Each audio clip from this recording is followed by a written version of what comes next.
నా యొక్క గురువు ఆయన యొక్క సమక్షంలో నేను గురు దీక్ష తీసుకున్నా అని చెప్పారు. ఇప్పుడు ఆ గురువుతోటి మాట్లాడే ప్రయత్నం చేద్దాం. నమస్కార్ जी। नमस्कार। जी आप लोग जो तपस्या है जो भी है मतलब जो भी आपके शिष्य ने बताया मतलब मेरे को सारे गुरु है मतलब आपका शिष्य के बारे में क्या बताना चाहते हैं? और शिष्य के बारे में क्या है कि जैसे ये अभी मेरा शिष्य है, हम्म, ये सन्यासी है हम्म, और हमारे ये जो जूना अखाड़ा है हम्म, ये सन्यास परंपराओं की है। हम्म, और सन्यास के बाद कोई दीक्षा नहीं होती है, कोई साधु सन्यासी नहीं, सन्यास के बाद और कोई साधु नहीं होता, अंतिम दीक्षा सन्यास की होती है। तो ये जो है रुद्राक्ष वाले बाबा सन्यास दीक्षा लिया है। मैं इनके सन्यास दीक्षा का गुरु हूँ और इनके सारे कर्म हमारे जगत गुरु शंकराचार्य जी से होते हैं और इनको नागा दीक्षा दिया जाता है। और ये सन्यास दीक्षा जो है शिव परिवार है, शिव का गण है और शिव परिवार जैसे रहते हैं। शिव जी जैसे सन्यास परंपरा में शिव जी है तो शिव जी जैसे कि रुद्राक्ष पहनते हैं, चंद्रमा पहनते हैं, त्रिशूल धारण करते हैं, नाग पहनते हैं, भस्मी लगाते हैं, बागंबरी पहनते हैं, वैसे ही हम सन्यासी उसे धारण करते हैं। क्योंकि हमारे जो मंत्रित और जगत गुरु शंकराचार्य से जब हमारी नागा दीक्षा होती है तब हम स्वयं शिव के जैसे हो जाते हैं, स्वयं शिव समान हो जाते हैं। इसलिए हमें शिव की सारे श्रृंगार करने में कोई संकोच नहीं होता, शिव स्वरूप होते हैं। तो स्वयं शिव तो नहीं होते, शिव स्वरूप होते हैं ना शिव का। स्वामी जी ये नागा साग मतलब नागा स्वामी ये जो भी है बता सन्यासी नाग सन्यासी इसमें क्या इसमें डिफरेंट फर्क मतलब क्या है? फर्क ये है कि ये नागा सन्यासी है।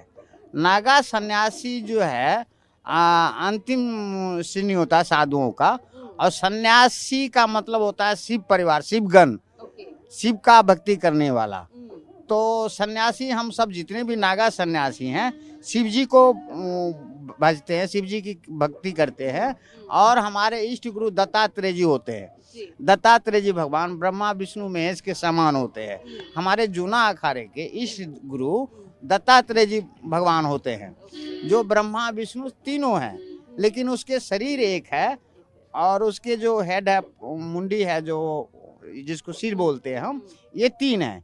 एक ब्रह्मा जी का है और एक विष्णु जी का है और एक शंकर जी का है और शरीर तीनों का एक है।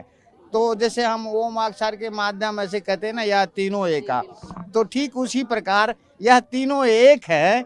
ऐसे वो दृश्य दिखाए दत्तात्रेय जी का, आपने फोटो भी देखी होगी।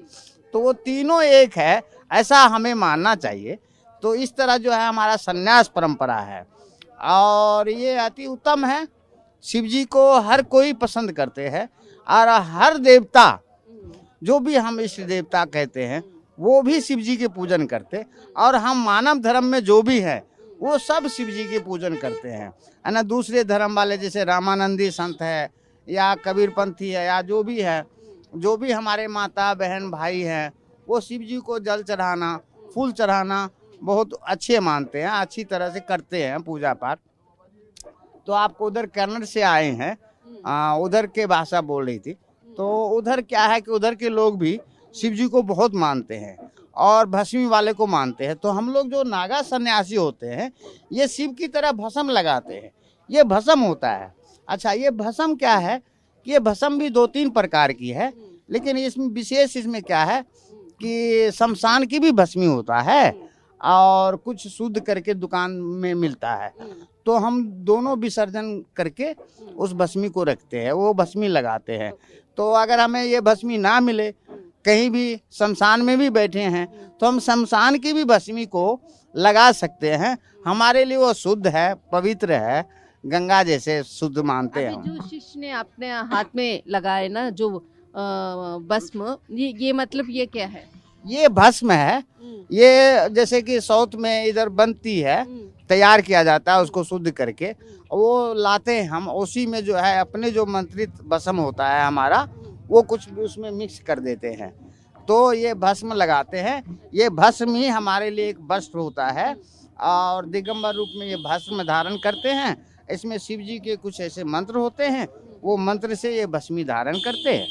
तो ये भस्मी शिव जी जब से धारण करते हैं तब से हमारे सन्यास परंपरा में भस्मी तो सबसे प्रथम सन्यासी नागाओं का है, क्योंकि ये शिव परिवार है, शिव जी की तरह ही सब काम करते हैं। साधना भक्ति मंत्र तंत्र यंत्र ये शिव जी की तरह करते हैं। और माता जी में जैसे काली माता जी तंत्र साधना करी, काली जी की थी तो वो भगवती दुर्गा, लेकिन वो जब साधना करी तंत्र साधना के माध्यम, तो उनको फिर जब उन्होंने अपनी शक्ति का इस्तेमाल किया, जब शक्ति के रूप परिवर्तन हुए तो उनको काली कहा गया। तो वही है, साधना के बाद जो हमें शक्ति मिलती है, उस शक्ति से जो हम कार्य करते हैं वो विकराल होती है ना।